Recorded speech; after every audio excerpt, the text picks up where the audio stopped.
गुरुर्ब्रह्मा गुरुर्विष्णु गुरुर्देवो महेश्वरः गुरु साक्षात् परब्रह्म तस्मै श्री गुरवे नमः।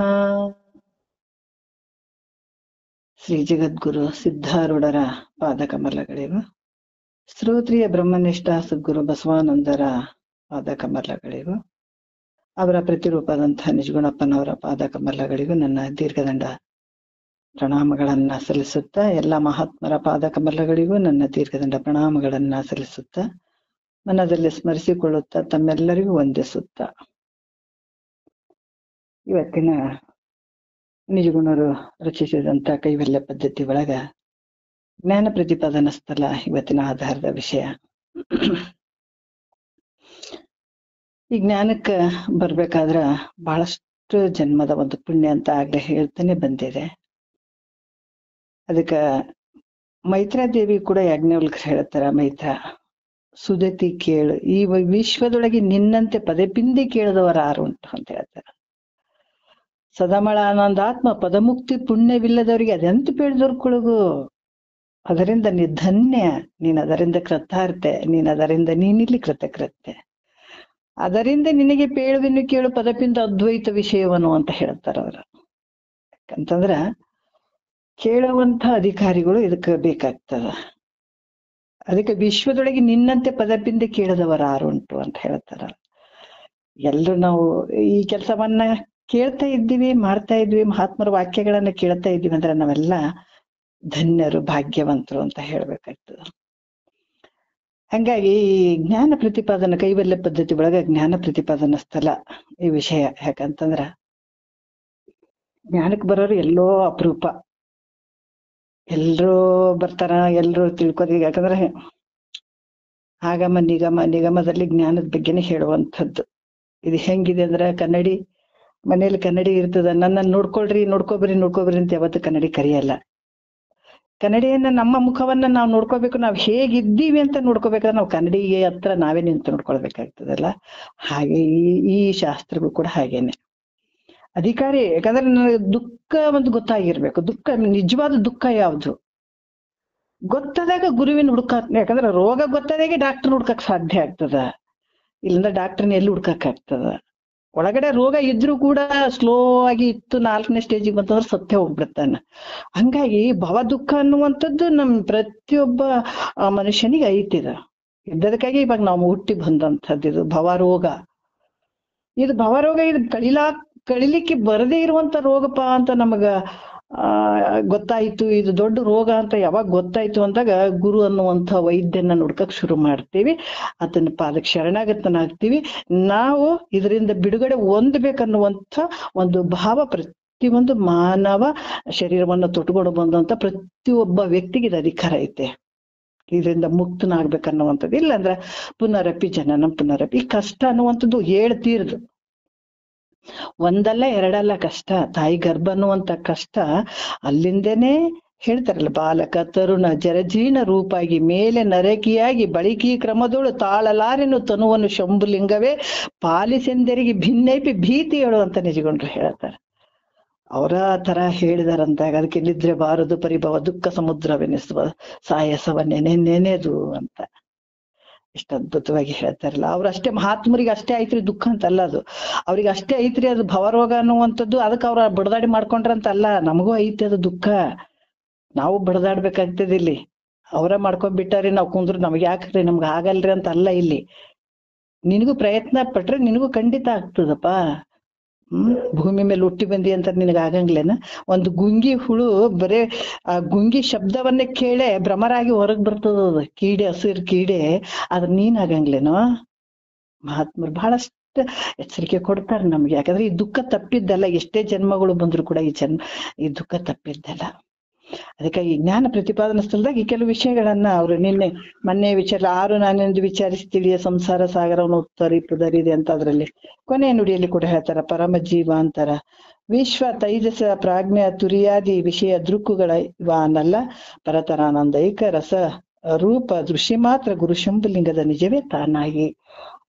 ಇದು ಪ್ರಯೋಜನ ಅನುಬಂಧ ಚತುಷ್ಟಯ ಈ ಪ್ರಯೋಜನ ಅನ್ನುವಂಥ ವಿಚಾರದಲ್ಲಿ ಹೆಂಗಂದ್ರ ಶಂಭುಲಿಂಗದ ನಿಜವೇ ತಾನಾಗಿ ಅನ್ನುವಂಥದ್ದು ಹೇಳಿದ್ರಲ್ಲ. ನಿಜ ಶಂಭುಲಿಂಗದ ನಿಜವೇ ತಾನಾಗಿ ಇರುವಂಥದ್ದಂದ್ರ ಯಾವ ರೀತಿ ತಿಳ್ಕೊಂಡ್ರಿ? ಯಾಕಂದ್ರ ಈಗಿಷ್ಟು ನಾವು ಸ್ವಲ್ಪ ತಿಳ್ಕೊಂಡಿರ್ತೇವೆ, ಇದೇ ಸತ್ಯ ಅನ್ಕೊಂಡ್ ಕೂತ್ಕೋತೀವಿ. ಯಾಕಂದ್ರೆ ಇಲ್ಲಿ ಆ ಕರುಣೆ, ಗುರುವಿನ ಒಂದು ಕರುಣೆ ಎಷ್ಟು ಅಂದ್ರೆ ಒಂದು ವಿಷಯವನ್ನ ಅದು ಕರೆಕ್ಟಾಗಿ ತಿಳ್ಕೊಳ್ಬೇಕು ಅನ್ನುವಂತ ಒಂದು ಉದ್ದೇಶ ಇಲ್ಲಿ. ಅಷ್ಟಕ್ಕೆ ಮೊಟಕುಗೊಳಿಸ್ಬಾರ್ದು, ಇದೇ ಐತೆ ಅಂತ ಅನ್ನುವಂಥದ್ದು ಮೊಟಕುಗೊಳಿಸ್ಬಾರ್ದಲ್ಲ.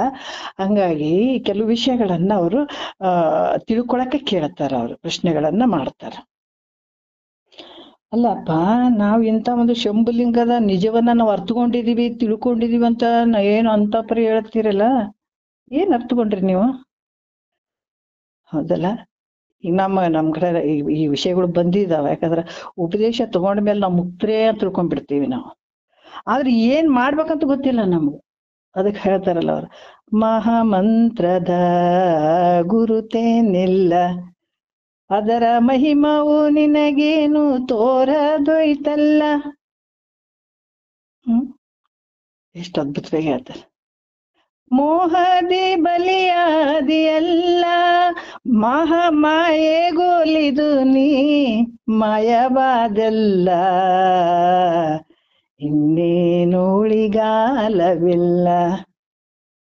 ಅದಲ್ಲ, ನಮ್ಗ ಏನಂದ್ರ ಗೊತ್ತಿಲ್ಲ. ಸ್ಕೂಲಿಗೆ ಹೆಸರು ಹಚ್ಚಿ ಮನ್ಯಾಗ ಕುಂದ್ರಸ್ಕೊಂಡ್ಬಿಡ್ರಿ, ಮಕ್ಕಳಿಗೆ ಪಾಸ್ ಆಗ್ತಾರೇನು? ಲೌಕಿಕದಲ್ಲಿ ಇಷ್ಟೆಲ್ಲ ಬಡದಾಡ್ತೀವಿ ಅಂದಾಗ ನಮಗ್ ಬ್ರಹ್ಮಜ್ಞಾನ ನಮ್ಗ ಆಗಂಗಿಲ್ರಿ, ಇದೆಲ್ಲ ಬೇಕಾಗಿಲ್ರಿ ಅಂದ್ರ ಅಲ್ಪ. ಉಪದೇಶ ತಗೊಳೋದು ಯಾತಕ್ಕೆ?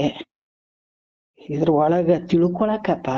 ನಾನು ಯಾರಿದ್ದೀನಂತ ತಿಳ್ಕೊಳ್ಳಿಕ್ಕೆ ಅಲ್ಲಿ ಉಪದೇಶ ತಗೊಳ್ಳುವಂಥದ್ದು. ತಗೊಂಡೇನಂತ ಅಷ್ಟೇ ಹೇಳ್ಕೊಂತ ಕುಂತ್ರ ಆಯ್ತೇನ? ಅದಕ್ಕ ನಿಜಗೊಂಡ್ರೆ ಬಾಳ ನೆನೆಯುವುದು, ಅನುದಿನ ಉದಯ ಕಾಲದ ಎಚ್ಚರಿಕೆಗಳು ವಿನುತ ಗುರುಮೂರ್ತಿಯನ್ನು ನೆನಸು, ಗುರುವಿನ ನೆನಸು. ಅಷ್ಟೇ ಕುಂದ್ರಬೇಡ, ಅಲ್ಲಿ ಮುಕ್ತನಾಗಂಗಿಲ್ಲ ನಿನಗೆ. ಆತ ಹೇಳಿದಂತ ವಾಕ್ಯಗಳನ್ನ ಕೇಳು, ಅದನ್ನ ನೆನಸು, ಪರಮಾತ್ಮನ ಪಾದಕಮಲಗಳನ್ನ ನೆನಸು. ಆಮೇಲೆ ಸುವಿಚಾರದಿಂದ ನಿನ್ನನ್ನ ನೀ ವಿಚಾರ ಮಾಡು ಅಂತ ಹೇಳುವಂಥದ್ದು. ಅಷ್ಟೇ ಆಯ್ತಪ್ಪ, ನಮ್ಗ ಉಪದೇಶ ಸಿಕ್ಕಿತು ಅಂತ ಕುಂತ್ಕೊಂಡಂಗ ಅಲ್ಲ. ಬಹಳಷ್ಟು ಜನ ಹಂಗೇನೆ, ನಾವು ಉಪದೇಶ ತಗೊಂಡಿವ್ರಿ ಆಯ್ತ್ರಿ, ಮುಗೀತ್ರಿ, ನಮಗ್ ಮುಕ್ತಿನೇ ಐತಿ ಅಂದ್ರ ಸಾಲಿಗೆ ಹೆಸರಚ್ಚಿ ಮನ್ಯಾಗ ಕುಂತಂಗ. ಪಾಸ್ ಯಾವಾಗ ಆಗ್ತಾನ? ಆಗಂಗಿಲ್ಲ. ದಿನ ಸಾಲಿಗೆ ಹೋದ್ರ ಪಾಸ್ ಆಗ್ತಾನ. ದಿನ ಗುರುಗಳು ಅಲ್ಲಿ ಸರ್ ಏನೇನ್ ಹೇಳಿದಾರ, ಹೋಮ್ ವರ್ಕ್ ಮಾಡ್ಬೇಕು, ಬರ್ಬೇಕು. ಅವ್ರಿಗೇನ್ ವಿದ್ಯಾರ್ಥಿಗೆ ಏನಾರ ಸುಖ ಐತೆನ? ಸುಖ ಇಲ್ಲ. ಚಂತನ ಓದಬೇಕು, ಬರೀಬೇಕು, ಪಾಸ್ ಆಗ್ಬೇಕು ಅನ್ನೋದು ಒಂದೇ ಉದ್ದೇಶ ಅಲ್ಲ. ನಿನಗ್ ಮಾತ್ರ ಚಂದ ಕುಂದಿರ್ತೀನಿ, ತಿಂತೀನಿ, ಉಣ್ತೀನಿ, ಆದ್ರ ಮಾತ್ರ ಇದಕ್ ಮಾತ್ರ ಪ್ರಯತ್ನ ಪಡಂಗಿಲ್ರಿ, ಆನಂದ್ ಮಾತ್ರ ಆಗ್ಬೇಕು ಕೊನೆವರೆಗೆ ಅಂದ್ರೆ ಹೆಂಗಪ್ಪ? ಹಂಗಾಗಕ್ ಸಾಧ್ಯ ಇಲ್ಲ ಅಂತ ಹೇಳ್ತಾರ. ಅದಕ್ಕೆ ಕೆಲವು ವಿಚಾರದಾಗ ನಾವ್ ತಿಳ್ಕೊಂಡಿದೀವಿ, ನಮ್ಗ್ ಗೊತ್ತಿದೆ ರೀ. ಆ ಶಂಭುಲಿಂಗನ ನಿಜ ವಸ್ತುವನ್ನ ನಾವ್ ತಿಳ್ಕೊಂಡಿದೀವಿ ಅಂತ ಹೇಳ್ತೀರಲ್ಲ, ಏನ್ ತಿಳ್ಕೊಂಡ್ರಿ? ಅದನ್ನ ನನಗೆ ಹೇಳ್ರಿ. ನೋಡ್ರಿ, ಇಲ್ಲಿ ಅದಕ್ಕೆ ನಿನ್ನೆ ವಿಷಯದಲ್ಲಿ ಪದಾರ್ಥದ ವಿಚಾರಗಳನ್ನ ಹೇಳಿದ್ರು. 22ನೇ ಪದದಲ್ಲಿ ಹೇಳುತ್ತಾರ, ನಾವು ಅರಿದೆವು ಎಂಬಿರಿ, ನಿಜವನ್ನದು ನಿಮ್ಮ ಭಾವನೆಗೆ ಬಂದ ಪರಿಯನ್ನು ಕೇಳಿರಿ. ಅಲ್ಪ, ನಾವು ನಮ್ ನಿಜವನ್ನು ಅರ್ಥಕೊಂಡಿದೀವಿ, ತಿಳ್ಕೊಂಡಿದೀವಿ. ನಾವು ದೊಡ್ಡ ಜ್ಞಾನಿ ಆಗಿದ್ದೀನಿ, ನಾವು ದೊಡ್ಡ ಪಂಡಿತ ಆಗಿದ್ದಾನೆ ನಾವ್ ಅನ್ಕೊಳ್ತೀವಿ. ನಾವು ಸ್ವಲ್ಪ ತಿಳ್ಕೊಂಡ್ರೆ ಬಹಳ ತಿಳ್ಕೊಂಡಿವಿ ಅನ್ನೋರಂಗ ಮಾಡ್ಕೊಂಡ್ ತಿರುಗಾಡ್ತೀವಿ ನಾವು. ಅದಕ್ಕ ನಾವ್ ತಿಳ್ಕೊಂಡಿದೀವಿ, ನಿಜ ವಸ್ತುವನ್ನ ಅರ್ಥಕೊಂಡಿದೀವಿ ಅಂತ ಬಹಳಷ್ಟು ನಿಶ್ಚಯವಾಗಿ ಹೇಳಕತ್ತಿರಲ್ಲ. ಆದ್ರ ನಿಮಗ ಆದಂತ ಒಂದು ಅನುಭವ ಏನು? ಅದು ಹೆಂಗದ ಹೇಳ್ರಲ್ಲ ನನಗ. ಅದಕ್ಕ ಒಂದೊಂದು ಪ್ರಶ್ನೆವನ್ನ ಮಾಡ್ತಾರೆ. ಯಾವ್ದಕ್ಕೂ ನೀವು ನಿಜ ಅಂತ ಹೇಳ್ತೀರಿ, ನಿಜ ಸ್ಥಿತಿ ಅಂತ ಹೇಳ್ತೀರಿ, ಅದನ್ನ ನನಗ ಹೇಳ್ರಿ ಅಂತಂದು ನಿನ್ನೆ ವಿಷಯದಲ್ಲಿ ದೇಹ ಆತ್ಮ ಅಂತೀರ. ದೇಹ ಆತ್ಮ ಅಲ್ಲ, ದೇಹ ತಿಳಿಸಿಕೊಡುತ್ತದ. ಇಲ್ಲಿ ಕೂಡ ಇಂದ್ರಿಯಗಳು ಆತ್ಮ ಅಂತೀರ, ಅವೆಲ್ಲ ವ್ಯವಹಾರ ಮಾಡ್ತಾವ ಅಂತ ನಿನ್ನೆ ವಿಷಯದಲ್ಲಿ ಈ ದೇಹ ಮತ್ತೆ ಕರನಾಳಿಗಳಿಗೆ ಆಧಾರವಾದಂತ ಪ್ರಾಣವಾಯು ಆತ್ಮ ಅಂತೀರ. ಅದು ಕೂಡ ಶಿವತೃಷಗಳಿಗೆ ಗುರಿಯಾಗುವಂಥದ್ದು, ಅದು ಜಡವಾಗಿರುವಂಥದ್ದು. ದೇಹಕ್ಕೆ ಅಭಿಮಾನಿಯಾದಂತಹ ನೋಡ್ರಿ ಮನಸ್ಸಿದ ಸತ್ಯ ಅಂತ. ಅದು ಸಂಕಲ್ಪ ವಿಕಲ್ಪ ಮಾಡ್ಕೊಳ್ಳುವಂಥದ್ದು, ಅದು ಆಗಂಗಿಲ್ಲ. ಇರ್ ಒಂದೊಂದನ್ನ ಖಂಡನೆ ಮಾಡಿ ಮಂಡನೆ ಮಾಡ್ತಾ ಹೋಗ್ತಾರ. ಈ ರೀತಿ ಈಗ ಅನ್ನಮಯ ಕೋಶ, ಪ್ರಾಣಮಯ ಕೋಶ, ಮನೋಮಯ ಕೋಶ, ಆನಂದಮಯ ವಿಜ್ಞಾನಮಯ ಕೋಶ, ಆನಂದಮಯ ಕೋಶ, ಇವುಗಳನ್ನ ಏನ್ ಮಾಡಿದ್ರು, ಜಾಲಾಡಿದ್ರು. ಯಾವ್ದಕ್ಕೆ ಆತ್ಮಂತ್ರಿ? ಶರೀರಕ್ಕೆ ಆತ್ಮಂತ್ರಿನೋ ಅನ್ನಮಯ ಕೋಶ. ಅದು ಜನನ ಮರಣಕ್ಕೂ ಗುರಿ ಆಗ್ತದ, ತೋರ್ದಂಗ ಆಗ್ತದ, ಸತ್ತು ಹೋಗ್ತದ. ಜಾಗ್ರ ಸ್ವಪ್ನದಲ್ಲಿ ಎರಡೇ ತೋರ್ತದ, ಸುಸುಪ್ತಿಯಲ್ಲಿ ಇರಂಗಿಲ್ಲ. ಇದು ಶರೀರ. ಇದ್ರಾಗ ಕುಂತು ಸಾಯಬೇಡ. ನಾವಿದ್ರ ಶರೀರದಾಗ ಇನ್ನು ಅನ್ನಮಯ ಕೋಶದಲ್ಲೇ ಇದ್ದೀವಿ, ಮುಂದಕ್ಕ ಹೋಗಿಲ್ಲ ನಾವಿನ್ನು. ಇದ್ರಲ್ಲೇ ಒದ್ದಾಡೋದು. ಅದಕ್ಕ ಅನ್ನಮಯ ಕೋಶ ಆಗಿರ್ಬೋದು. ಅದ್ರಲ್ಲೇ ಕೆಲವ್ರು ಇಂದ್ರಿಯಗಳು ಅಂತಾರ, ಅವು ಆಗಂಗಿಲ್ಲಪ್ಪ. ಯಾವ್ದಕ್ಕಂತ ಇಂದ್ರಿಯಗಳು ಎಲ್ಲ ಆತ್ಮ ಅಂತಂದ್ರ ಎಲ್ಲಸು ಇಂದ್ರಿಯಗಳು ಅದಾವ. 10 ಇಂದ್ರಿಯಗಳು ಅದಾವಲ್ಲ, ಜ್ಞಾನೇಂದ್ರಿಯ ಕರ್ಮ. ಒಂದೊಂದಕ್ಕ ಆತ್ಮ ಅಂತೆ ನೀನ್ ಹೆಂಗಂತಿ? ಕಣ್ಣ ಆತ್ಮಂತೆ, ಕಿವಿ ಆತ್ಮಂತೆ, 10 ಮಂದಿ ಆತ್ಮರದಾರಂತೀಯ. ಅಲ್ಲ, ಅಲ್ಲಿ ದೋಷ ಬರ್ತದ. ಹಂಗ ಹೇಳಕ್ ಆಗಲ್ಲಲ್ಪ. ಅದ ಕಣ್ಣಿರ್ಲಾರ್ದ ವ್ಯವಹಾರ ಮಾಡ್ತಾನಲ್ಲ, ಮತ್ತೆ ಹೆಂಗ್ ಮಾಡ್ತಾನೆ ಹೇಳ್ರಿ? ಕಿವಿ ಕೇಳಲಾರ್ದ ವ್ಯವಹಾರ ಮಾಡ್ತಾನ, ಮತ್ತೆ ಹೆಂಗ? ಅದಕ್ಕ ಅವು ದೋಷದಿಂದ ಕೂಡ್ತಾವ, ಹಂಗಾಗಕ್ ಬರಂಗಿಲ್ಲ ಅನ್ನುವಂಥದ್ದು. ಪ್ರಾಣಮಯ ಕೋಶ ಆಗ್ತೇನ, ಅದು ಜಡವಾಗಿರುವಂತ. ನಿದ್ರೆ ಇಲ್ಲಿ ಏನ್ ತಿಳಿತದೆ ಹೇಳ್ರಿ? ಅದು ಇಲ್ಪ. ಮನಸ್ಸು ಕೂಡ ಹಂಗ ಸಂಕಲ್ಪ ವಿಕಲ್ಪ ಮಾಡ್ಕೊಳತ್ತದ. ಅದು ಏನ್ ಮಾಡ್ತದ? ಅದು ಕೂಡ ಮನಸ್ಸು ನಿದ್ರಿ ಒಳಗಿಲ್ಲ, ಅದು ತಿಳಿಸ್ಕೊಳತ್ತದ. ಅದು ಕೂಡ ಆತ್ಮ ಆಗಂಗಿಲ್ಲಪ್ಪ. ಬುದ್ಧಿ ಕೂಡ ಹೆಂಗದ, ನಿಶ್ಚಯ ಮಾಡ್ತದ. ಅದು ಆತ್ಮನಂಗ ವರ್ತನೆ ಮಾಡ್ತದಂದ್ರೂ ಕೂಡ ಅದು ನಿದ್ದೆ ಒಳಗಿಲ್ಲಲ್ಲ, ಅದನ್ನು ಇಲ್ಲ. ಹಂಗಾಗಿ ಅದನ್ನು ಆತ್ಮ ಆಗಕ್ ಸಾಧ್ಯ ಇಲ್ಪ ಅಂತ. ಆನಂದಮಯ ಕೋಶ ನಿದ್ರೆ ಒಳಗೆ ಇರ್ತದ ಖರೆ. ಅಲ್ಲೇನದ ಕಾರಣ ಶರೀರದಲ್ಲಿ ಪ್ರತಿಬಿಂಬ ತೋರ್ತದ ಆನಂದದ. ಯಾಕಂದ್ರ ಪ್ರತಿಬಿಂಬ ರೂಪವಾಗಿರುವಂತ ಆನಂದ ಅದು ನಿಜ ಆನಂದ ಅಲ್ಲಪ್ಪ ಅಂತ ಹೇಳಿ ಪದಾರ್ಥದ ಒಂದು ಪಂಚಕೋಶಗಳನ್ನ ಜಾಲಾಡಿದ್ರು. ಕೊನೆಗಿರುವಂತ ವಿಷಯವನ್ನ ಹೊರೆದ್ರೆ ಎಲ್ಲ ಕಳೆದುಳಿದು ಉಳಿಮೆ ನಿನ್ನ ಸ್ವರೂಪಪ ಅಂತ ನಿನ್ನೆಯ ವಿಚಾರದಲ್ಲಿ ಬಿಂಬ ರೂಪನಾದಂತ. ಯಾಕಂದ್ರ ಏನ್ ನಿನ್ ನಿದ್ರೆ ಒಳಗ ವಿದ್ಯಾ ವೃತ್ತಿಯಲ್ಲಿ ತೋರ್ತದಲ್ಲ, ನಿದ್ರೆ ಒಳಗ ಅದು ಪ್ರತಿಬಿಂಬ ಆನಂದ ಐತೆ. ಅದಕ್ಕೆ ಬಿಂಬವಾಗಿರುವಂಥ ನೀನಿದ್ದೀಯಪ್ಪ. ಆನಂದಮಯ ಕೋಶಕ್ಕೂ ಕೂಡ ವಿಲಕ್ಷಣನಾಗಿರುವಂತ ನೀನು ಸಾಕ್ಷಿ ರೂಪವಾಗಿರುವಂತ ಆತ್ಮ ಸ್ವರೂಪ ನೀನೇ ಇದಿ ಅಂತ ನಿನ್ನೆ ವಿಷಯದಲ್ಲಿ ಹೇಳಿದ್ರು. ಈಗ ಪದಾರ್ಥದ ವಿಚಾರವನ್ನ ಹೇಳಿ ತತ್ ಪದಾರ್ಥದ ಪರಮಾತ್ಮನ ಬಗ್ಗೆ ಹೇಳುತ್ತಾರ. ಪರಮಾತ್ಮನ ಸ್ವರೂಪದ ಬಗ್ಗೆ ಅವರು ಹೇಳುತ್ತಾರ. ಏನ್ ಹೇಳ್ತಾರ 3ನೇ ನುಡಿಯಲ್ಲಿ? ಸಗುಣ ರೂಪವೇ ತನ್ನ ಸಹಜವಾದುದು ನಿಜವೋ, ಸಗುಣ ನಿರ್ಗುಣ ತತ್ವ ತಾನೇ ನಿಜಮ. ಸಗುಣ ನಿರ್ಗುಣವನ್ನ ತಳಿದ ಪದವದು ನಿಜವೋ, ಸಗುಣಾದಿಗಳ ಸೋಂಕದಿಹುದೇ ನಿಜವೋ ಅಂತ ಇಲ್ಲಿ ಹೇಳತ್ತಾರ. ಏನ್ ಹೇಳ್ತಾರ ಅನ್ನುವಂಥದ್ದು ನೋಡ್ರಿ. ಸಗುಣ ರೂಪವೇ ಅಂದ್ರ ಸತ್ವ ರಜೋ ತಮ 3 ಗುಣಗಳಿಂದ ಕೂಡಿದಂತ ಮಾಯೆ. ಈ ಮಾಯೋಪಾದಿಯಿಂದ ಕೂಡಿದ ಒಂದು ಚೈತನ್ಯ. ಯಾಕಂದ್ರೆ ಮಾಯೆಯಲ್ಲಿ ಬಿದ್ದದಕ್ಕಾಗಿ ಮಹೇಶ್ವರ ಅನ್ಸ್ಕೊಂಡ, ಅಜ್ಞಾನದಲ್ಲಿ ಬಿದ್ದದಕ್ಕಾಗಿ ಈತ ಜೀವಾತ್ಮ ಅನ್ಸ್ಕೊಂಡ. ಇಲ್ಲಿ ಯಾಕಂದ್ರೆ ಮಾಯ ಉಪಾದಿಯಿಂದ ಕೂಡಿದ ಸರ್ವಜ್ಞತ್ವಾದಿ ಎಲ್ಲ ಕೆಲಸಗಳನ್ನ ಮಾಡಾಕತ್ತದೆ. ಯಾಕಂದ್ರೆ ಮಾಯ ಮಿಕ್ಸ್ ಆಗಿದೆ. ಈ ನಾವು ಬಂಗಾರ ಪ್ಯೂರ್ ಬಂಗಾರ ಐತೆ, ಅದಕ್ಕ ತಾಮ್ರ ಏನಾರ ಮಿಕ್ಸ್ ಮಾಡಿದ್ರೆ ಆಭರಣಗಳು ಆಗ್ತಾವ.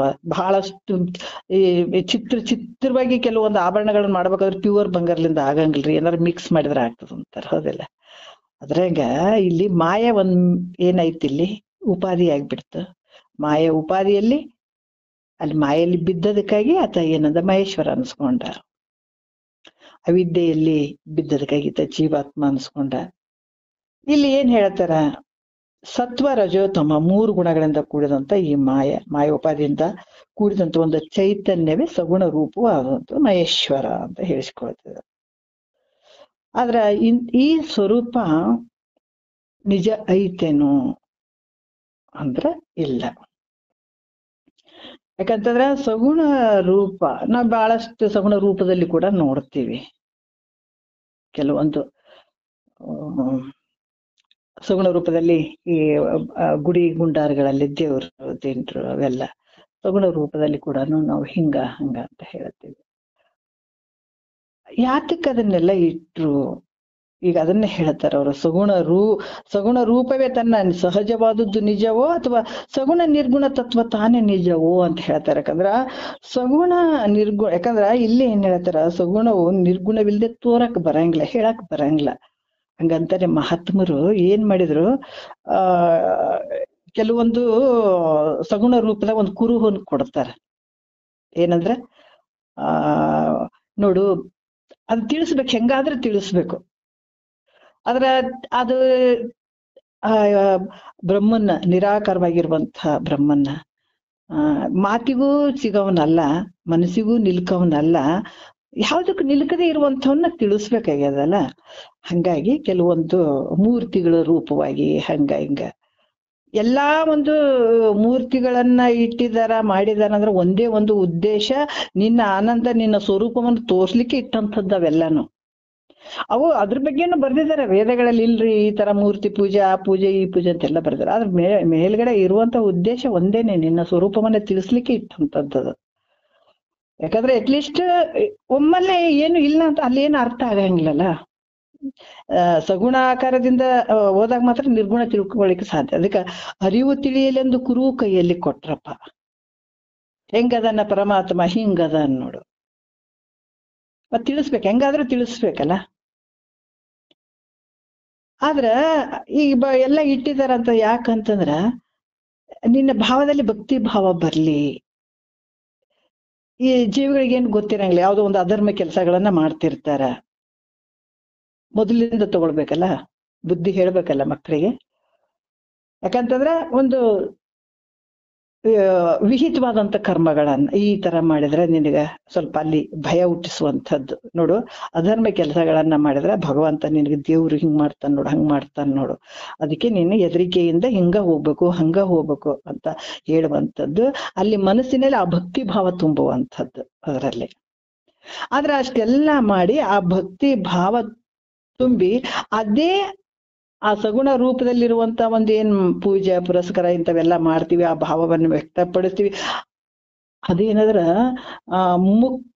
ಆ ಸ್ಥಿತಿಯ ಮುಕ್ತಿ ಅಂತ ಅದೇ ನಿಜ ಸ್ವರೂಪ ಅಂತ ತಿಳ್ಕೊಂಡ್ರೇನು.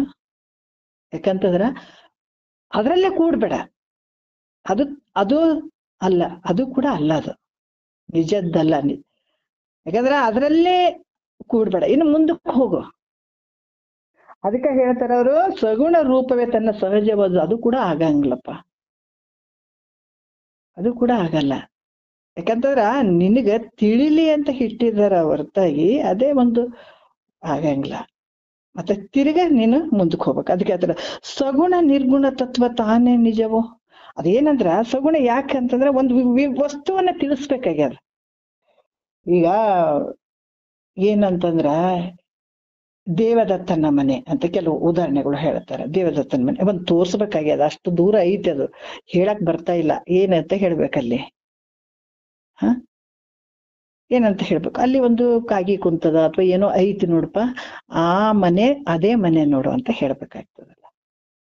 ಹಂಗಾಗಿ ಮಹಾತ್ಮರ ಒಂದು ಮೂಲ ಉದ್ದೇಶ ಏನಂತಂದ್ರ ಆ ಕಣ್ಣಿಗೆ ಕಾಣದೇ ಇರುವಂಥದ್ದು, ಕಿವಿ ಯಾಕ ಮಾತು ಮನಂಗಳಿಂದ ತಮ್ಮಿರದ ಅಂತ ವಸ್ತುವನ್ನ ತಿಳಿಸ್ಬೇಕಾದ್ರ ಕೆಲವೊಂದುಗಳನ್ನ ಇಟ್ಕೊಂಡು ಹೋಗಿದ್ದಾರೆ.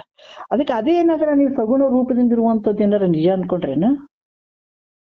ಅಂತ ಪರಮಾತ್ಮ, ಯಾಕೆ ಪರಮಾತ್ಮ ಹೆಂಗಿದ್ದಾನ? ಪರಿಪೂರ್ಣವಾಗಿರುವಂಥವನದಾನ. ಅದಕ್ಕೆ ಸಗುಣ ರೂಪವೇ ತನ್ನ ಸಹಜವಾದದ್ದು ನಿಜವೋ, ಸಗುಣ ನಿರ್ಗುಣ ತತ್ವ ತಾನೇ ನಿಜಮೋ. ನೋಡ್ರಿ, ಈ ಸಗುಣ ಮತ್ತೆ ನಿರ್ಗುಣ ಎರಡನ್ನ ಹೇಳುವಂಥದ್ದು. ಯಾಕಂತಂದ್ರೆ ಇದಕ್ಕೇನಾರ ಎರಡರ ಒಂದು ಸ್ವರೂಪಕ್ಕೆ ನಿಜ ಅಂತ ಹೇಳ್ತೀರೇನು? ಯಾಕಂದ್ರೆ ಎರಡು ಒಂದಕ್ಕೊಂದು ಹೆಂಗದಾವಂದ್ರ ಸಗುಣದ ಒಂದು ಅಪೇಕ್ಷೆಯಿಂದ ನಿರ್ಗುಣ ಅಲ್ಲಿ ಅಂತ ಅನ್ಬೇಕಾಗ್ತದ, ನಿರ್ಗುಣದ ಒಂದು ಅಪೇಕ್ಷೆಯಿಂದ ಸಗುಣ ಅಂತ ಅನ್ಬೇಕಾಗ್ತದ. ಹಂಗಾಗಿ ಇವೆರಡೂ ಕೂಡ ನಿಜ ಅಲ್ಲ, ಎರಡೂ ನಿಜ ಅಲ್ಲ. ಎರಡನ್ನ ತಗೊಳ್ತೀವಲ್ಲ ಏನ, ಯಾಕಂತಂದ್ರೆ ಇಲ್ಲಿ ಕೂಡ ಸಗುಣ ಮತ್ತೆ ನಿರ್ಗುಣ ಎರಡನ್ನ ತಗೊಳ್ಳುವಂಥದ್ದು. ಅದಕ್ಕೆ ಇವು ಕೂಡ ನೀನ್ ಆಗಕ್ ಸಾಧ್ಯ ಇಲ್ಲಪ್ಪ ಅನ್ನುವಂಥ ವಿಚಾರ. ಇಲ್ಲಿ ಕೂಡ ಏನ್ ಹೇಳತ್ತಾರಪ್ಪ ಅಂದ್ರೆ, ಸಗುಣ ನಿರ್ಗುಣವನ್ನ ಚಳಿದ ಪದವದು ನಿಜಮ. ಇಲ್ಲಿ ಸಗುಣ ಅನ್ನುವಂಥದ್ದು ಮತ್ತೆ ನಿರ್ಗುಣ ಅನ್ನುವಂಥದ್ದು. ನಿರ್ಗುಣ ಅನ್ನುವಂಥದ್ದು ಕೂಡ ಏನಾಗ್ತದೆ ಅಲ್ಲಿ, ಅದು ಕೂಡ ಒಂದು ಶೂನ್ಯವಾದಂಥ ಅರ್ಥವನ್ನ ಕೊಡ್ತದೆ. ಅದಕ್ಕೆ ನೀನ್ ಹೆಂಗಿದೆ, ನಿಶೂನ್ಯನಾಗಿರುವಂತ, ಅದನ್ನು ಕೂಡ ನೀ ತಿಳಿಯುವಂಥವನೇ ನೀನು. ಹಂಗಾಗಿ ಸಗುಣ ನಿರ್ಗುಣವನ್ನ ಚಳಿದ ಪದವದು ನಿಜಮು ಅನ್ನುವಂಥದ್ದು. ಹೌದು, ಯಾಕಂತಂದ್ರ ಇವೆರಡು ನಿಜ ಅಲ್ಲ. ಇಲ್ಲಿ ಯಾವುದೂ ಒಂದು ಸಗುಣ ಮತ್ತೆ ನಿರ್ಗುಣ ಅನ್ನುವಂಥ ಒಂದು ಯಾವ ಭಾವನೆಗಳು ಅಲ್ಲಿಲ್ಲ. ಏನೊಂದು ಇಲ್ಲದೆ ಇರುವಂಥದ್ದು, ಎರಡೂ ಇರುವಂಥದ್ದು ಅದು. ಯಾಕಂದ್ರ ಸಗುಣ ನಿರ್ಗುಣವನ್ನ ಚಳಿದ ಪದವದು ನಿಜವೋ ನಿಮ್ಮ ದೃಷ್ಟಿಯಿಂದ. ಅವೆರಡು ಹೋದ್ರ ಅದು ನಿಜ ಸ್ಥಿತಿ ಅಂತೀರೇನು ಅಂದ್ರ ಇಲ್ಲಿ ಕೂಡ ಹೌದು. ಯಾಕಂದ್ರ ಅದು ಕೂಡ ಆಗಂಗಿಲ್ಲಪ್ಪ. ಯಾಕಂದ್ರೆ ನಿನ್ನ ಒಂದು ನಿಜ ಸ್ಥಿತಿ ಹೆಂಗದಂತಂದ್ರ ಸಗುಣಾದಿಗಳ ಸೋಂಕದಿಹುದೇ ನಿಜವು. ಇವ್ರು ಹೇಳ್ತಾರ ಅವರು. ಯಾಕಂದ್ರೆ ಸಗುಣ ನಿರ್ಗುಣ ಚಳಿದ ಪದವದು ನಿಜವಂದ್ರ ಅದು ಅಲ್ಲ ನಿನ್ನ ನಿಜ ಸ್ಥಿತಿ. ಮತ್ತೆ ಅವ್ರು ಹೇಳ್ತಾರ ಸಗುಣಾದಿಗಳ ಸೋಂಕದಿಹುದೇ ನಿಜ. ಇವೆರಡು ಸೋಂಕದೆ ಇರುವಂಥದ್ದು ಅದು ನಿನ್ನ ನಿಜ ಸ್ಥಿತಿ ಅಂತ ಇವ್ರು ಹೇಳ್ತಾರ. ಹಂಗಾಗಿ ಮತ್ತೆ ಮುಂದಿನ ಒಂದು ವಿಚಾರ ನೋಡೋಣ. 4ನೇಯದಲ್ಲಿ ಏನ್ ಹೇಳ್ತಾರ. ಬಗೆಯ ಕುರುಹಿನ ಕಲಾಬಿಂದು ನಾದವೇ ನಿಜವೋ, ಬಗೆಯ ಬಣ್ಣಕ್ಕೆ ಬಾರದಿಹುದೇ ನಿಜವೋ, ಜಗದ ನಾನಾ ತತ್ವದೊಡನಗಲದಿರುಪುದೇ ನಿಜವೋ, ಮಗುಳೆಯ ಜಗ ಕನ್ಯೆ ಬಹುದು ನಿಜವೋ. ನೋಡ್ರಿ, ಯಾಕಂದ್ರ ಬಗೆ ಅಂತಂದ್ರ ವಿಚಾರ ಮಾಡಿ ನೋಡಿದಾಗ ಅಥವಾ ನಮ್ಮ ಮನಸ್ಸಿನಲ್ಲಿ ಇರುವಂತ ಇಲ್ಲಿ ಕೂಡ ಹೇಳ್ತಾರ ಕುರುಹಿನ ಕಲಾ ಬಿಂದು ನಾದ. ಕುರುಹಿನ ಅಂತಂದ್ರ ಏನು, ಮನಸ್ಸಿನಲ್ಲಿ ಏನೋ ಒಂದು ಜ್ಞಾನ ಅನ್ನುವಂಥದ್ದೇನ್ ನಮ್ಮ ಮನಸ್ಸಿನಲ್ಲಿ ಬರ್ತದ, ಅದು ಕಲೆ ಅಂತ ಅನ್ಸ್ಕೊಳತ್ತದ. ಮತ್ತ ಇದು ನೇತ್ರದಲ್ಲಿ ಒಂದು ಪ್ರಕಾಶತೆ, ರೂಪು ಅನ್ನುವಂಥದ್ದು ಇರುತ್ತಲ್ಲ, ಆ ಪ್ರಕಾಶವೇ ಬಿಂದು ಅಂತ ಅನ್ಸ್ಕೊಳತ್ತದ. ಆಮೇಲೆ ಸ್ತೋತ್ರದಲ್ಲಿ ಇರುವಂಥದ್ದು ಶಬ್ದ ನಾದ ಅಂತ ಅನ್ಸ್ಕೊಳತ್ತದ. ಇದು ಈ ರೀತಿಯಾಗಿರುವಂಥದ್ದು ಇವು. ಯಾಕಂದ್ರೆ ಈ 3 ಮನಸ್ಸಿನಿಂದ ತಿಳ್ಕೊಳ್ಳಿಕ್ಕೆ ಬರ್ತದ. ಇದಕ್ಕೇನಾದ್ರ ನೀವು ಆತ್ಮ ಅಂದ್ರೇನು? ಯಾಕಂದ್ರ ಇವು 3 ಶರೀರವನ್ನ ಆಶ್ರಯ ಮಾಡ್ಕೊಂಡಂತ ಇವು. ಈ ಶರೀರದಾಗೆ ತಿಳ್ಕೊಳ್ಬೇಕಂತದ್ದಲ್ಲ ಇದು. ಯಾಕಂದ್ರ ಬಗೆಯ ಕುರುಹಿನ ಕಲಾಬಿಂದು ನಾದವೇ ನಿಜವು. ಯಾಕಂದ್ರೆ ಇದು ಶರೀರದಾಗ ಈ ಯಾವ ರೀತಿ ಮನಸ್ಸಿನಲ್ಲಿ ಬರುವಂತ ಒಂದು ಜ್ಞಾನ ಕಲೆ ಅಂತ ಅನ್ಸ್ಕೊಳತ್ತದ. ನೇತ್ರದಲ್ಲಿ ಬಿಂದು ಪ್ರಕಾಶತೆ ಅಥವಾ ರೂಪು ಏನು ನೋಡ್ತೀವಿ, ಇದು ಏನ್ ಅನ್ಸ್ಕೊಳತ್ತದ, ಪ್ರಕಾಶವೇ ಆ ಬಿಂದು ಅಂತ ಅನ್ಸ್ಕೊಳತ್ತದ. ಕಿವಿಯಲ್ಲಿ ಶಬ್ದ, ಇದು ನಾದ ಅನ್ಸ್ಕೊಳತ್ತದ. ಇವು 3 ನಮ್ಗ ಗೊತ್ತಿಡ್ಲಿಕ್ಕೆ ಬರ್ತದ. ಇವು ಪರಮಾತ್ಮನ ರೂಪಗಳಂತ್ರೇನು ಮತ್ತೆ ಅಂದ್ರ ಇದು ಕೂಡ ಆಗಂಗಿಲ್ಲ. ಯಾಕಾಗಂಗಿಲ್ಲ? ಶರೀರದಾಗ ನೋಡ್ತೀವಿ ನಾದ ಬಿಂದು ಕಲ, ಆದ್ರ ಶರೀರದಾಗ ನೋಡಿದ್ರೆ ಶರೀರ ಸತ್ಯನೂ ಅಲ್ಲ. ಯಾಕಂದ್ರೆ ಶರೀರ ಯಾವ್ದಕ್ ಆಶ್ರಯ ಆಗ್ಯದ? ಸತ್ಯ ವಸ್ತುವಿಗೆ ಆಶ್ರಯವಾಗ್ಯದ ಶರೀರ. ಹಂಗಾಗ್ಬಿಟ್ಟು ಇದು ಕೂಡ ಆಗಕ್ ಬರಂಗಿಲ್ಲಪ್ಪ ಅಂತ ಇವ್ರು ಹೇಳ್ತಾರ. ಇವ್ರೇನ್ ಹೇಳ್ತಾರ ಮತ್ತೆ ಮುಂದಲವರು, ಬಗೆಯ ಬಣ್ಣಕ್ಕೆ ಬಾರದಿಹುದು ನಿಜವು. ನೋಡ್ರಿ, ವಿಚಾರ ಮಾಡಿದ್ರೆ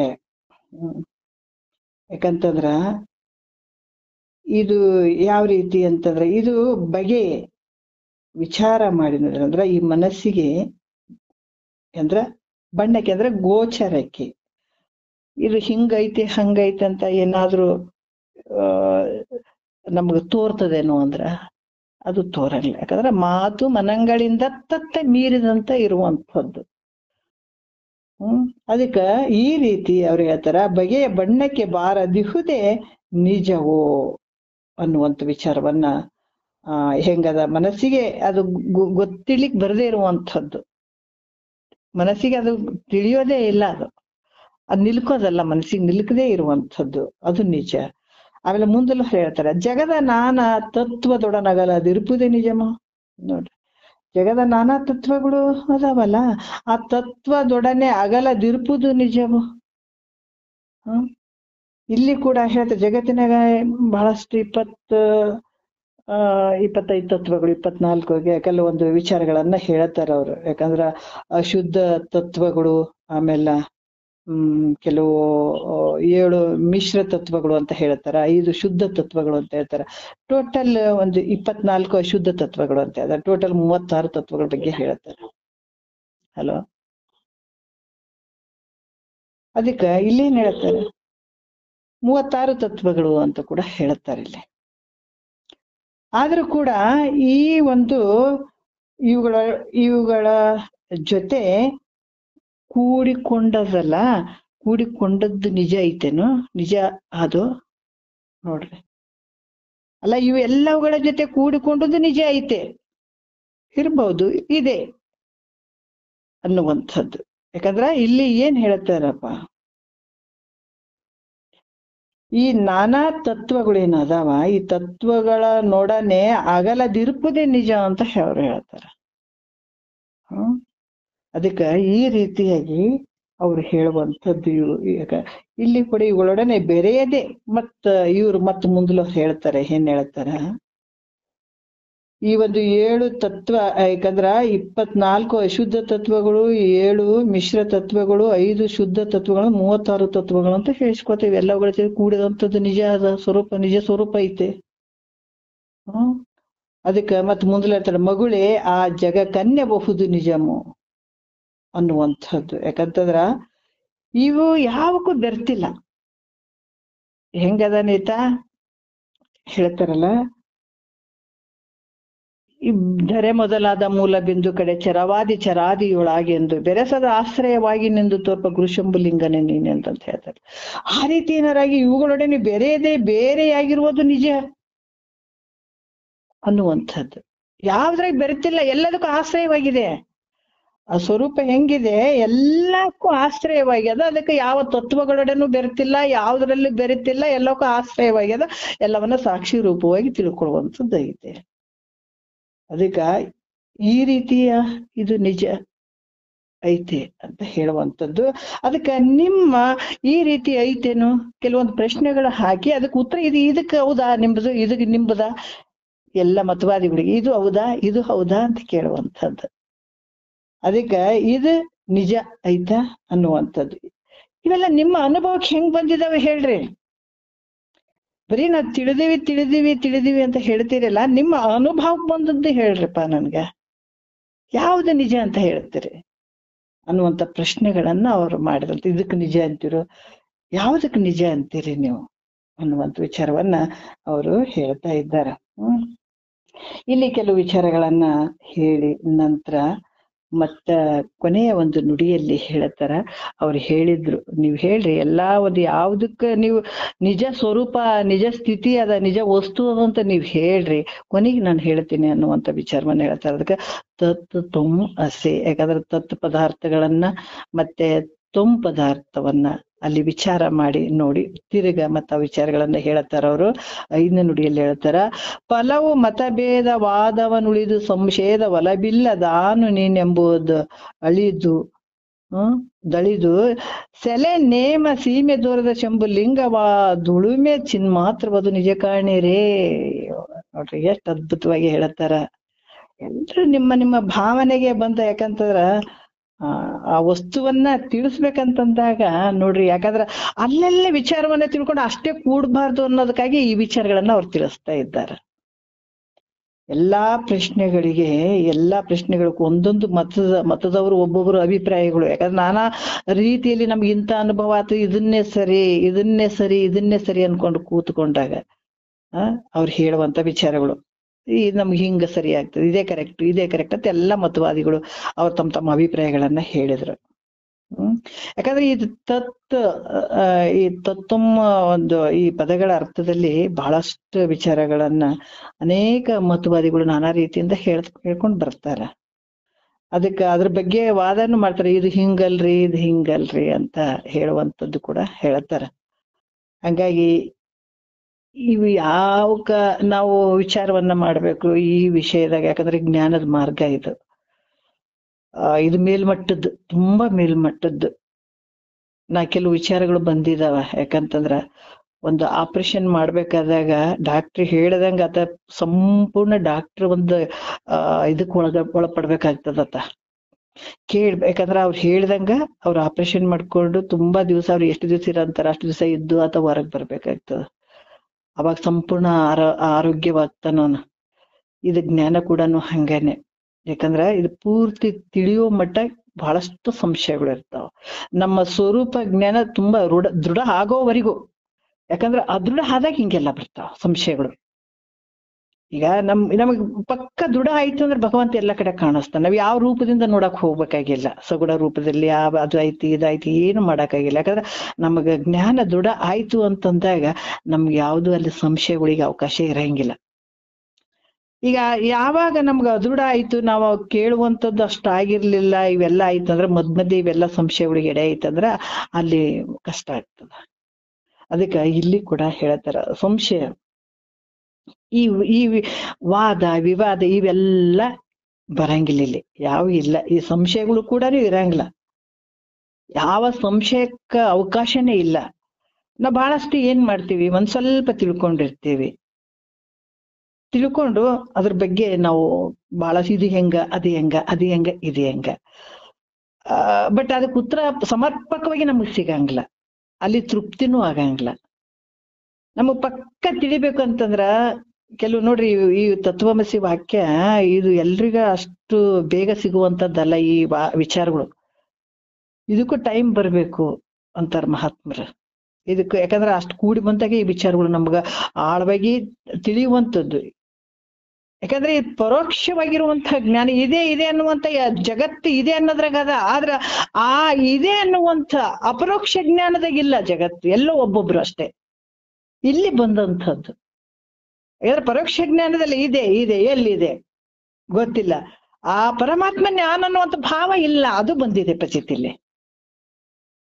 ಇದ್ದಾನ ಎಲ್ಲಿದ್ದಾನ ಅಷ್ಟೇ. ಆದ್ರ ಆ ಪರಮಾತ್ಮನೇ ನಾನು ಅಪರೋಕ್ಷ ಜ್ಞಾನ ಆಗ್ಬೇಕಾಗ್ಯದ. ಬರೀ ನಾವು ಈ ವಾದ ವಿವಾದ ಚರ್ಚೆ ಅದಾಯ್ತು ಇದಾಯ್ತು ನಾವು ಪೂರ್ತಿನೇ ಕೇಳಿಲ್ಲಲ್ಲಪ್ಪ. ಏನ್ ನಾವು ಚರ್ಚೆ ಮಾಡ್ಬೇಕು? ಕೇಳಿದ್ರೆ ತಾನೆ ನಮ್ಗೆ ಯಾವ್ದು ಸಂಶಯ ಇರ್ಲಾರ್ದಂಗ ಆಗ್ಬೇಕು ಅಂತಂದ್ರ ನಾವು ಪಕ್ಕಾ ಶ್ರವಣ ಆಗ್ಬೇಕಲ್ಲ. ನಮಗೆ ಸಮರ್ಪಕವಾದ ಉತ್ತರ ಹೆಂಗ್ ಸಿಗ್ತದೆ ಹೇಳ್ರಿ? ನಮ್ ಪಂಚಕೋಶಗಳ ಗೊತ್ತಿರಂಗಿಲ್ಲ. ಅನ್ನಮಯ ಕೋಶ ನೋಡ್ರಿ ಎಷ್ಟದ ಕೋಶಗಳು, ಇವೆಲ್ಲ ಒದಿಕೆ ಅದಾವ ನಮಗ. ಆತ್ಮನಿಗೆ ಒದಿಕೆಗಳು, ಆವರಣಗಳು ಇವೆಲ್ಲ. ನಾವೆಲ್ಲಿದ್ದೀವಿ? ಅನ್ನಮಯ ಕೋಶ ನೋಡ್ರಿ ಹೆಂಗದ ಇದು. 5 ಒದಿಕೆಗಳು: ಅನ್ನಮಯ ಕೋಶ, ಪ್ರಾಣಮಯ ಕೋಶ, ಮನೋಮಯ ಕೋಶ, ವಿಜ್ಞಾನ. ಇಷ್ಟೆಲ್ಲ ನಾವ್ ಎದ್ರ ಯಾವ್ದ್ರಾಗ ಒಂದ್ ತಿಳ್ಕೊಂಡು ಅದ್ರಾಗ ಕುಂತ್ರೆ ವ್ಯರ್ಥ ಅಲ್ಲ ಜೀವನ. ಶರೀರವೇ ಆತ್ಮ ಅಂತ ಕುಂತ್ರೆ ವ್ಯರ್ಥ, ಇಂದ್ರಿಯಗಳು ಆತ್ಮ ಅಂತ ಕುಂತ್ರೆ ವ್ಯರ್ಥ, ಮತ್ತೆ ಬುದ್ಧಿ ಆತ್ಮ ಅಂತ ಕುಂತ್ರೆ ವ್ಯರ್ಥ, ಮನಸ್ಸೇ ಆತ್ಮ ಅಂತ ಕುಂತ್ರೆ ವ್ಯರ್ಥ. ಮತ್ ನಿದ್ದೆಯಲ್ಲಿರುವಂತ ಆನಂದ, ಅದು ಬ್ರಹ್ಮಾನಂದನೇ ಇರೋದು, ಅದು ಕೂಡ ನಮಗ್ ಮೋಸ ಮಾಡ್ತದ. ಆಮೇಲೆ ಇದರಲ್ಲಿ ಪರಮಾತ್ಮನ ವಿಷಯದಲ್ಲಿ ಕೂಡ ನೋಡ್ರಿ, ಸಗುಣ ನಿರ್ಗುಣ ಯಾವುದು ನಮ್ಮ ಸ್ವರೂಪ ತಿಳಿಯುವಂಥದ್ದು. ಅದಕ್ಕೆ ಇದು ಎಲ್ಲ ನಮ್ಗ ಈ ತತ್ ತ್ವಂ ಇದೆಲ್ಲ ತಿಳ್ಕೊಂಡು ಅಸಿಪದ ಹೆಂಗ. ವಾಚ್ಯಾರ್ಥದಲ್ಲಿ ನಾನಾ ರೀತಿ ಭೇದಕ್ಕೆ ಅವಕಾಶ ಅದಾವ, ಲಕ್ಷ್ಯಾರ್ಥದಲ್ಲಿ ಇಲ್ಲ. ಒಂದೇನೆ ಬಹಳ ಆನಂದ ಐತೆ. ಅದಕ್ಕೆ ಇಲ್ಲೇನಾಗ್ಯದ, ಪರೋಕ್ಷದಲ್ಲೇ ಬಹಳಷ್ಟು ಇದ್ದಂಥದ್ದು ಇದೆ. ಆದ್ರ ಅದು ಹೆಂಗಿದೆ, ಆ ಸ್ವರೂಪ ನಾನು ಅನ್ನುವಂಥದಕ್ಕೆ ಹೋಗ್ಬೇಕಾಗ್ತದೆ. ಆ ಸ್ವರೂಪದಲ್ಲಿ ಬಂದ್ಬಿಟ್ಟಾಗ ಇದು ಯಾವುದು ಇಲ್ಲ. ಅವಾಗ ಅದಕ್ಕೆ ಹೇಳ್ತಾರಲ್ಲ, ಮೊದಲು ಕಿಂಕರನಾಗಿ ಕೇಳುವಂತವ್ ಶಂಕರನಾಗಿ ಬಿಡ್ತಾನ. ಗುರುವಿಗೆ ಶಿಷ್ಯ ಕಿಂಕರನಾಗಿ ಕೇಳ್ತಾನ. ಆದ್ರ ಆ ಸ್ವರೂಪಕ್ಕೆ ಬಂದಾಗ, ನಾಮ ರೂಪಕ್ಕೆ ಹೋದಾಗ ಗುರು ಶಿಷ್ಯ ಗುರು ಒಂದೇ ಆಗ್ಬಿಡ್ತಾರಲ್ಲಿ. ಸ್ವರೂಪದಲ್ಲಿ ಯಾವ ಬದಲಾವಣೆ ಆಗಲ್ಲ, ಒಂದೇ ಆಗ್ಬಿಡ್ತಾರಲ್ಲಿ. ಅಲ್ಲಿ ಹೇಳುವಂಥದ್ದಿಲ್ಲ, ಕೇಳುವಂಥದ್ದಿಲ್ಲ. ಅದಕ್ಕೆ ಎನ್ನೆಯ ಗುರು ತಂದೆ ತನ್ನಂತೆ ಮಾಡಿದನು, ಇನ್ಯಾರು ಗೊಡುವೇನೆಗೆ. ತನ್ನ ಯಾವ ಸ್ವರೂಪದಲ್ಲಿರ್ತಾನೆ ಹಂಗ್ ಮಾಡ್ಕೊಂಡ್ ಬಿಡ್ತಾನತ್ತ. ಅಲ್ಲಿ ಏನಿಲ್ಲ, ಹೇಳೋದಿಲ್ಲ ಕೇಳೋದಿಲ್ಲ, ಮುಗದ ಹೋಯ್ತಲ್ಲ. ಮತ್ ಇನ್ಯಾಕ್ ಮುಂದೆ ಜಂಪ್ ಮಾಡ್ಬೇಕು? ಗುರುವಿಗೆ ಆ ಸ್ಥಿತಿಗೆ ಬಂದಾಗ ಮುಗದೇ ಹೋಯ್ತಲ್ಲ. ಸ್ವರೂಪ ಸ್ಥಿತಿ ದೃಢ ಆಗ್ಬಿಟ್ಟಾಗ ಮುಗದ ಹೋಯ್ತು. ಇನ್ನೇನ್ ಮುಂದದ ಅವನೇನಾರ ಲೋಕಗಳು ಹೋಗಕ್ ಮುಗಿತ ಕೃತಕೃತ್ಯ ಧನ್ಯ. ಜೀವನ್ ಮುಕ್ತಿ ಅನ್ನುವಂಥದ್ದು ಇಲ್ಲಿ ಕೂಡ ಬಹಳಷ್ಟು ವಿಚಾರಗಳು. ಅದಕ್ಕೆ ಇದು ಹೆಂಗೈತಿ ಅಂದ್ರೆ ಜೀವನ್ ಮುಕ್ತನಾಗುವಂಥದ್ದು ಈ ಸ್ವರೂಪದಲ್ಲಿ ಇರುವಂಥದ್ದು ಇದು ಸಾಮಾನ್ಯ ಅಲ್ಲ. ಸ್ವರ್ಗಾಧಿಪಗಳು ಅವಾಗ ಸತ್ತ ಮೇಲೆ ಶರೀರ ಆದ್ಮೇಲೆ ಅನುಭವಿಸ್ಬೇಕು ಮಾಡ್ಬೇಕನ್ನುವಂಥದ್ದು ಇರ್ತಾವ. ಆದ್ರ ಈ ಜೀವನ್ ಮುಕ್ತನಾಗುವಂಥದ್ದು ಈ ಶರೀರದಲ್ಲಿ ಎಷ್ಟು ನಾವು ತೀವ್ರ ತರದಿಂದ ನಾವ್ ಇದನ್ನ ತಗೊಳ್ತೀವಿ, ಶ್ರದ್ಧೆಯಿಂದ ತಗೊಳ್ತೀವಿ, ಇದ್ರ ಪ್ರಕಾರ ನಡ್ಕೊಳ್ತೀವಿ, ಅದೇ ಪ್ರಕಾರ ನಾವು ಶರೀರ ಇದ್ದಾಗ ಈ ಜೀವನ್ ಮುಕ್ತಿ ಆನಂದವನ್ನ ಅನುಭವಿಸ್ಲಿಕ್ಕೆ ಸಾಧ್ಯ ಅದ. ಹಂಗಾಗಿ ಇಲ್ಲಿ ಏನ್ ಹೇಳ್ತಾರ, ಈ ಜೀವಾತ್ಮ ಪರಮಾತ್ಮ ಅನ್ನುವಂಥ ಅಭೇದ ಸ್ಥಿತಿಯೇ ಜ್ಞಾನ. ಇಲ್ಲಿ ಜ್ಞಾನ ಅಂದ್ರೆ ಏನ್ರಿಪ್ಪ? ಭೇದ ಇದ್ದಲ್ಲಿ ದುಃಖ ಐತೋ, ಅಭೇದ ಇದ್ದಲ್ಲಿ ಎಲ್ಲ ನಿನ್ನ ಸ್ವರೂಪ, ನಿನ್ನ ಕಣ್ಣ ಎಲ್ಲ ನೀ ನೋಡಿದಾಗ ಜಗತ್ತದ. ಮತ್ತೆ ನೀನೇನ್ ಸಣ್ಣವೇನ? ನೀನ ಬಾ ದೊಡ್ಡವಿದಪ್ಪ, ನೀನ ದೊಡ್ಡವಿದಿ. ಎಲ್ಲ ನಿನ್ನೊಳಗ ತೋರ್ತಾವ, 14 ಲೋಕಗಳು ನಿನ್ನೊಳಗ ತೋರ್ತಾವ, ಇದೆಲ್ಲ ನಿನ್ನೊಳಗ ತೋರ್ತಾವ. ನೋಡಿ, ಇದೆಲ್ಲ ನೀನ್ ತಿಳಿಲಾರ್ದ ದಡ್ಡನಾಗ ಕುಂತಿದಿ. ಉತ್ಸ ಅಂತಾರ ಮಹಾತ್ಮರು. ಉತ್ತರ ಸಂತಿ ಇದು, ಉತ್ತರ ಸಂತಿ ಎಲ್ಲವನ್ನ ಜಮಾಯಿಸ್ಕೊಂಡು ಕುಂತಿಯಲ್ಲ. ಅದಕ್ಕೆ ಹೇಳ್ತಾರೆ, ಹೃದಯ ಗ್ರಂಥಿ ಇದ್ದಾಗ ಆನಂದ ಹೆಂಗ್ ಗೊತ್ತಾಗ್ತದಪ್ಪ? ಗಂಟ ಹಾಕೊಂಡ್ ಕುಂತೀವಿಲ್ಲ, ಜನ್ಮ ಅಂತ ತಗೊಂಡ್ ಬಂದು ಹೃದಯದಲ್ಲಿ ಗಂಟ ಹಾಕೊಂಡು ಅದು ನಂದು ಇದು ನಂದು ಅಂತ ಎಲ್ಲ ಅಂದಾಗ ಇದು ಹೆಂಗ್ ಬರ್ತದ? ಅದಕ್ಕೆ ತಿಳಿಬೇಕಾದ್ರೆ ಇವೆಲ್ಲ ಮಹಾತ್ಮರು ಗಂಟುಗಳನ್ನು ಬಿಚ್ಚತಾರ. ಮೊದಲ ಬಿಚ್ಚಿದಾಗ ಕಾಣಿಸ್ತದ ನೋಡು, ಅವಾಗ ನಿನ್ಗೆಲ್ಲಾ ತೋರ್ತದ. ಗಂಟು ಹಾಕೊಂಡ್ ಕುಂತು ನಮ್ಗ್ ತೋರಂಗಿಲ್ರಿ, ನಮ್ಮ ಮಾಡಂಗಿಲ್ರಿ, ಆಗಂಗಿಲ್ರ, ನೆಲ ಕುಣಿಲಕ್ ಬರ್ಲ, ನೆಲ ಅಂಕಂತಿದ್ರ ಹಂಗಾಗ್ತದೆ ಪರಿಸ್ಥಿತಿ. ಅದಕ್ಕೆ ಇಲ್ಲಿ ಏನ್ ಹೇಳ್ತಾರ, ಯಾವ ಸಂಶಯಗಳಿಗೆ ಅವಕಾಶ ಇಲ್ಪ. ನಾನು ಜೀವಾತ್ಮ, ನಾ ಸಾಯ್ತೀನಿ, ನಾ ಹುಟ್ಟುತ್ತೀನಿ ಅನ್ನುವಂಥ ಭಾವ. ಮತ್ತೆ ನೀನು ಪರಮಾತ್ಮ, ಈ ನೀನು ಬೇರೆ ಇದೀನಿ, ನಾನ್ ಬೇರೆ ಇದೀನಿ ಅನ್ನುವಂತ ಭೇದ ಭಾವ ಹೋಗ್ಬೇಕು. ಅದಕ್ಕೆ ಗುರುನಾಥನ ಕೆಲಸ ಹಿಂಗ. ಆ ಪರಮಾತ್ಮ, ಯಾಕಂದ್ರೆ ಪರಮಾತ್ಮನೇ ಬೇರೆ ಅದೀನಿ, ನಾನ್ ಬೇರೆ ಅದೀನಿ ಅನ್ನುವಂತ ಭಾವ ಹೋಗ್ಬೇಕು. ಅದಕ್ಕೆ ಹೇಳ್ತಾರಲ್ಲ, ಅರಿವು ತಿಳಿಯಲೆಂದು ಕುರು ಕೈಯಲ್ಲಿ ಕೊಟ್ಟರೆ ಅರಿವನ್ನ ಮರೆತು ಕುರುವಿಗೆ ಪೂಜಿಸುವಿಗೆ ನಂಬೆ ದೇವ. ಹೇಳಿದಾರಪ್ಪ, ಹಿರಿಯರೆಲ್ಲ ಹೇಳಿದಾರ, ಪರಮಾತ್ಮ ಹೆಂಗದನ, ಹಿಂಗ ನಿರಾಕಾರವಾಗಿ ಅದನ, ಯಾವ ಆಕಾರ ಇಲ್ಲ, ಯಾವ ಗುಣಗಳು ಇಲ್ಲ, ಇದು ಹಿಂಗದನ್ ನೋಡಿ, ಇದು ಯಾವ ಅವಯವಗಳು ಇಲ್ಲ, ನಿರಾವಯದಿಂದ ಕೂಡಿದನ ಆಯ್ತ, ಹಿಂಗದನ್ ನೋಡು, ಸ್ವಲ್ಪ ಇದನ್ನ ತಿಳ್ಕೊಂಡು ಸ್ವಲ್ಪ ವಿಚಾರ ಮಾಡ್ರಿ ಅಂತ ಹೇಳ್ತಾರ ಅವರು. ಯಾಕೆ ಕೊಟ್ರು ಕುರುಹು ಅಂತಂದ್ರ ಪರಮಾತ್ಮ ಹಿಂಗ ಅದಾನ, ಅತ್ ಹೆಂಗದನ, ಪರಿಪೂರ್ಣ ಅದನ, ಯಾವ ಅವಯವಗಳು ಇಲ್ಲ ಅತಗ, ಯಾವಾಗ್ಲೂ ಅದನ, ಹುಟ್ಟುವವಲ್ಲ ಸಾಯುವವನಲ್ಲ ಆತ, ಯಾವ ದುಃಖಕ್ಕೆ ಒಳಗಾಗವನಲ್ಲ ಆತ, ಇಡೀ ಬ್ರಹ್ಮಾಂಡನೇ ತುಂಬ್ಯಾನತ.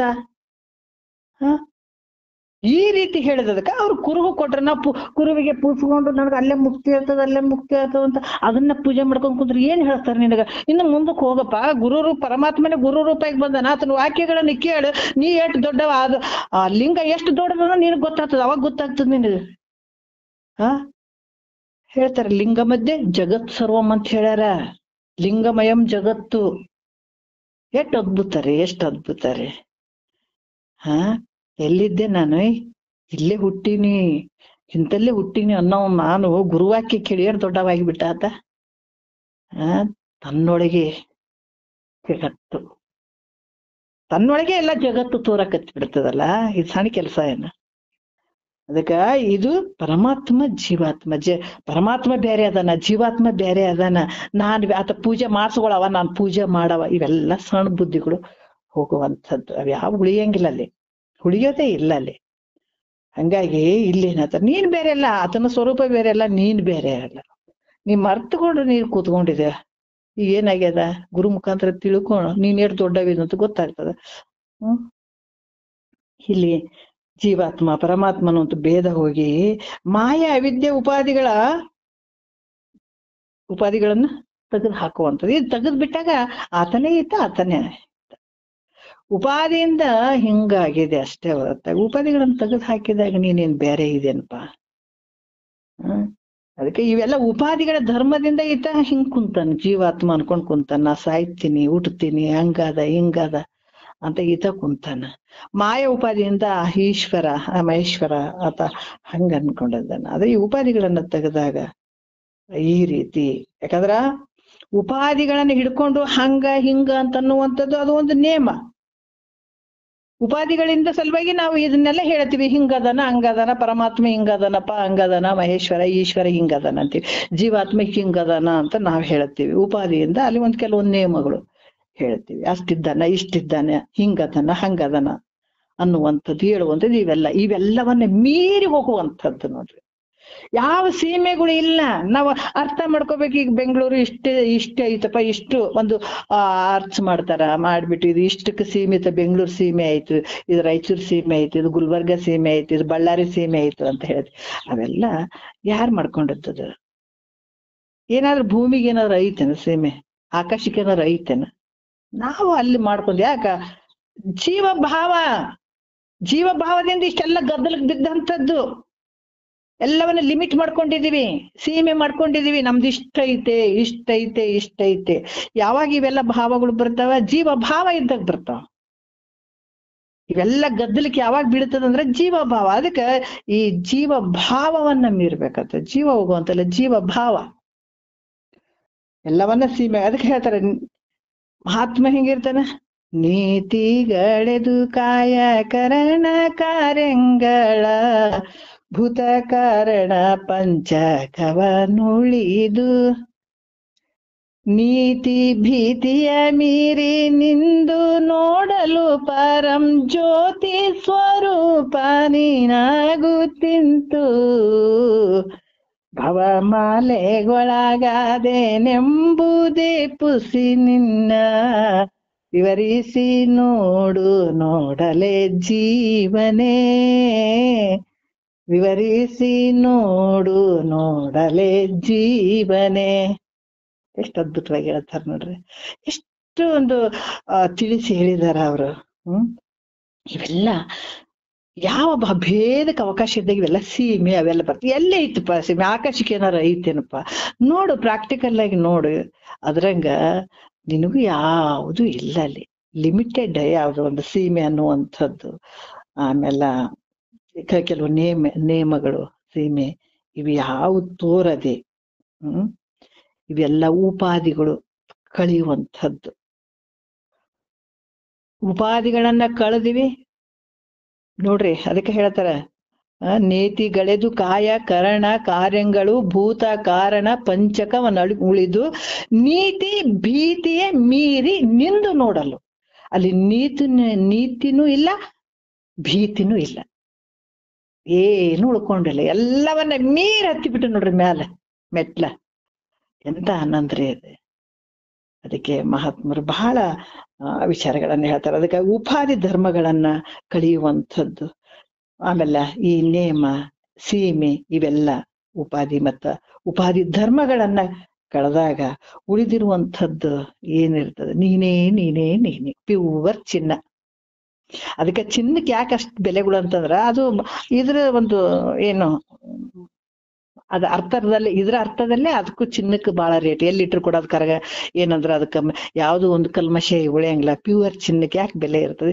ಅದ್ರಂಗ ಈ ಸ್ವರೂಪದ್ದು ಹಂಗನೆ. ಈ ಸ್ವರೂಪದ ಒಂದು ದೃಷ್ಟಿಯಿಂದನೇ ಕೆಲವೊಂದು ಲೌಕಿಕದಲ್ಲಿ ಅದಕ್ಕೆ ಒಂದೊಂದು ಬೆಲೆಗಳು ಅದಾವ.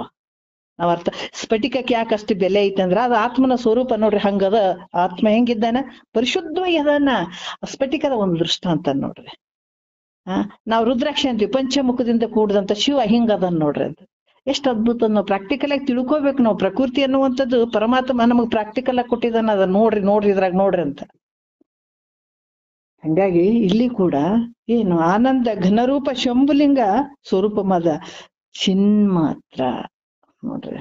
ಘನ ಶಂಭುಲಿಂಗ ಅಖಂಡ ಏಕರಸವಾದಂತ ಪರಿಪೂರ್ಣವಾದಂತ ನಿರುಪಾಧಿಕವಾಗಿರುವಂತ ಯಾವುದು ಉಪಾಧಿ ಇರದೇ ಇರುವಂತ ಸ್ವರೂಪವಾದ ಚಿನ್ಮಾತ್ರವಾದ ನಿನ್ನ ನಿಜ ಸ್ವರೂಪ ನೋಡಪ್ಪ ಇಲ್ಲಿ ಮಾತ್ರ. ಯಾಕಂತಂದ್ರ ಈ ಒಂದು ಉಪಾಧಿಗಳನ್ನ ನೇತಿಗಳದು ಕೇವಲ ಶುದ್ಧ ಚೈತನ್ಯವನ್ನ ಹೇಳುವಂಥದ್ದು. ಇಂಥ ಸ್ವರೂಪವೇ ನಿನ್ನ ನಿಜ ಸ್ಥಿತಿ ಐತಪ್ಪ ಅಂತ ಹೇಳ್ತಾರ ಅವ್ರು ಕೊನೆಗೆ. ಯಾವುದು ಅದ್ರಾಗ ಬೆರ್ತಿಲ್ಲ. ಅಂತ ಸ್ವರೂಪ ನಿಂದೈತೆ. ಅಲ್ಲಿಗೆ ಹೋಗಿ ಮುಟ್ಟಬೇಕು. ಇಷ್ಟಿಷ್ಟೇ ಇದ್ಕೊಂಡು ಅಷ್ಟಿಷ್ಟೇ ತಿಳ್ಕೊಂಡು ಇದೇ ನಾನು ಇದ್ರಾಗ ಅದೀನಿ ಇದೇ. ಅದಕ್ಕೆ ಹೇಳ್ತಾರ ಎಲ್ಲವನ್ನ ಕಳಿಬೇಕಲ್ಲ. ಕಳೆದ ಉಳಿದ ಉಳಿಮೆ ಪೂರ್ತಿ ಅಲ್ಲಿ ಏನು ಅಂದಿಲ್ಲ. ನೀನಾಗಿರುವಂತ ಪರಿಶುದ್ಧನಾಗಿರುವಂಥದ್ದು ಅದೇ ಸ್ವರೂಪ ನಿನ್ನ ಸ್ವರೂಪ ಅನ್ನುವಂಥದ್ದು ಅವರು ತಿಳಿಸಿಕೊಡ್ತಾರ. ಮತ್ತೆ ನೋಡೋಣ ಮುಂದಿನ ವಿಚಾರ 23ನೇ ಪದ ನಾಳೆ ನೋಡೋಣ. ಒಂದೆರಡು ಮತ್ ಗುರುಗಳ ಪಾದಕ್ಕೆ ಅರ್ಪಿಸಿ ಹರ ಓಂ.